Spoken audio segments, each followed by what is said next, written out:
শুটিংয়ের ফাঁকে কাজের চাপের মাঝে সব কিছুর মধ্যেও কিন্তু জীবনটাকে জমজমাটভাবে উপভোগ করতে ভালোবাসে না, ঠিক সেরকমভাবেই নতুন বছরটা তার শুরু হয়েছে। যার কথা বলছি সে হচ্ছে সোহিনী গুহরায়। আমার সঙ্গে আজকে আড্ডায় তিনি। Welcome. Thank you so much. যেটা বললাম একেবারেই নিশ্চয়ই ঠিক বলেছি যে সমস্ত কিছুর মাঝেও জীবনটাকে উপভোগ করতে তুমি একেবারেই বলো না, টুক করে একটা ট্রিপ সেরে ফেলো। ট্রিপ তো সবারই দরকার, মানে একটু ঘুরতে যাওয়া তো সবারই দরকার ফর রিফ্রেশমেন্ট, একটু রেগুলার লাইফ থেকে ব্রেক ফ্রি করা। তো ট্রিপে গিয়ে আমি বুঝতে পারছি যে ট্রিপের ইম্পর্টেন্সটা কী, এবং আমি আরও অনেক ট্রিপে যেতে চাই। বছরের শুরুতেই দুটো জায়গায় যাওয়া হয়ে গেল, একটু বলো কিভাবে প্ল্যান করলে প্রথম থেকে? বছরের শুরুতে বলতে আমার গোয়াটা ভীষণভাবে আনপ্ল্যান্ড ছিল। ওটা বছরের শুরুতে না, ওটা আগের বছরের শেষে, কারণ ওখানে গিয়ে আমি নিউ ইয়ার স্পেন্ড করেছিলাম। আর বছরের শুরুতে আমি গেছি দুবাই, এবং সেখানে আমি ফার্স্ট টাইম গেছি, ভীষণই ভালো লেগেছে। তো এই বছর ম্যানিফেস্ট করছি যে আরও অনেক ট্রিপসে আমি যাবো। কোনটা ভালো লাগে, পাহাড়, সমুদ্র নাকি জঙ্গল? সর্বত্রই বিচরণ তোমার, যদিও তবুও। আমার একটু পাহাড়ি ভালো লাগে, আমার সবই ভালো লাগে, মানে ঘুরতে গেলেই আমার ভালো লাগে, কিন্তু পাহাড়টা একটু প্রেফারেবল বেশি। একদম। এবং এই যে কোল্ড প্লে কনসার্ট শুনতে গেলে প্রথমবার, সেই প্রথমবারের অনুভূতি তো একরকম হয়। প্রথমবার তোমার ওয়েবেও ডেবিউ, সেটা নিয়ে একটুখানি বলো। হ্যাঁ, প্রথমবার আমার ওয়েবেও ডেবিউ, এবং ফলোয়ার্সের ট্রেলার আজকে লঞ্চ হয়ে গেছে। আশা করছি সবার ভালো লাগবে।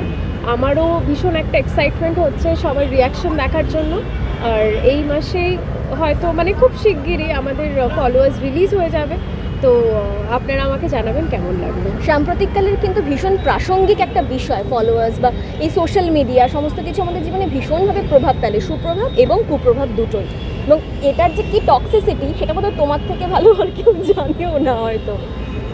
হ্যাঁ, টক্সিসিটি তো আছেই। তুমি যদি খারাপটা দেখো ওরকমভাবে, তো টক্সিসিটি তো আছে, যেভাবে আক্রমণ করা হয় তোমাকে, সবটা মিলিয়ে। কিন্তু ভালোটাও আছে। তো আমরা চেষ্টা করি ভালোটাই দেখার, এবং আমার অনুরাগীদের যেরকম আমাকে পছন্দ, আমার সমস্ত পোস্ট, ঘুরতে যাওয়া, কাজ ভীষণ পছন্দ, তুমি সেটা নিয়েই থাকতে ভালোবাসি। একদম। এবং এই ইঁদুর দৌড়ের মধ্যে অভিনয়ের পাশাপাশি কোথাও গিয়ে সোশ্যাল মিডিয়া হ্যান্ডেলে ফলোয়ার্স কতগুলো, সেটাও কিন্তু দেখা হয়। সেটা তোমার উপরে বাস্তব জীবনে কিভাবে প্রভাব ফেলে?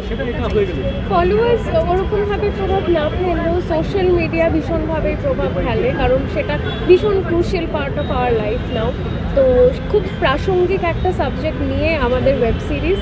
তো আশা করি সবার সেটা ভালো লাগবে, এবং সবাই আমাকে জানাবেন কেমন লাগছে। আর সোশ্যাল মিডিয়া হ্যান্ডেলের কথা বলে তোমাকে যে কমেন্টগুলো করা হয় সেগুলোর কথা না বললেই নয়। যে তোমার বোল্ড ছবি, তোমার বেড়াতে যাওয়া একের পর এক, সেই সব কিছু নিয়ে তোমার যারা তোমাকে ফলো করে সোশ্যাল মিডিয়া হ্যান্ডেলে, বড় একটা প্রশ্ন, এত টাকা পায় কোত্থেকে, এরকম জামা কাপড় কেন পরে, তাদেরকে তুমি কিছু বলতে চাও?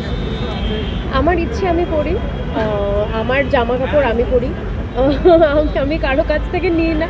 অফকোর্স ডিজাইনার্সদের কাছ থেকে নিতে পারি, কিন্তু এতদিন ধরে কাজ করেছি, ঘুরতে তো যাবই, সেটা আমাকে রিফ্রেশমেন্ট দেয়। তো আপনারাও যান, অ্যাকচুয়ালি আপনাদেরও ভালো লাগবে। তো এটাই বলবো আমি আপনাদের। একদম। আর অনেকদিন পর ফিরেছো, তুমি তো কলকাতাতে নাকি থাকোই না, মাঝে মাঝে কলকাতায় এসে গেস্টের মতন ঘুরতে আসো। কেমন লাগছে কলকাতাকে নতুনভাবে এক্সপ্লোর করতে? এইটা বাড়াবাড়ি কথাবার্তা। আমি কলকাতাতেই থাকি, ভীষণভাবেই থাকি, এবং এখানেই কাজ করি। কাজ না করলে তো ঘুরতে যাওয়া হবে না বস, তো কাজ আমাকে করতেই হবে।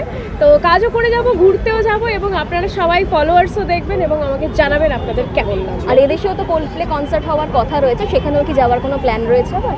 এই দেশে তো হয়ে গেল, এই তো মুম্বাইতে হয়ে গেল কোল্ড প্লে কনসার্ট।